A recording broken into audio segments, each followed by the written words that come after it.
Hello అందరికీ bachelors కిచెన్లో భాగంగా ఈరోజు మీకు ఒక చిన్న ఈజీ వంట చూపిస్తారండి.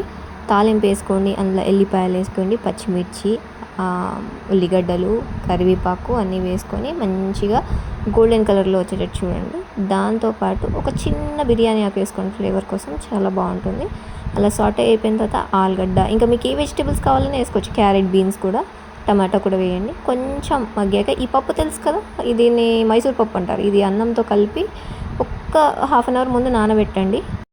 1 కప్కి హాఫ్ కప్ పప్పు వేసి, ఉప్పు వేసి, బియ్యానికి పప్పుకు సరిపడా నీళ్లు పోసి ఇదంతా తాలింపు అందులో వేసేసి కలిపేయండి. రైస్ కుక్కర్లో కలిపేసేసి ఇంకంతే, స్విచ్ ఆన్ చేసి మూత పెట్టేయండి. మధ్య మధ్యలో కలుపుతుండండి రైస్ కుక్కర్లో, ఎందుకంటే రైస్ కుక్కర్లో ఒక సైడ్కి అంతా వెళ్ళిపోతుంది. ఇలా అయిన తర్వాత రూమ్ అంతా గుమగుమలాడిపోతుంది. దీన్ని మంచి పచ్చడితో పేరప్ చేసుకొని తిన్నారంటే అద్భుతంగా. కూరగాయలు లేనప్పుడు ఈ వంట చేసుకొని చూడండి.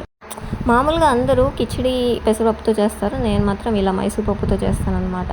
తాలింపు వేసేసి ఇలా మైసూర్ పప్పుతో అన్నం నానబెట్టి చేస్తాను, చాలా బాగుంటుంది.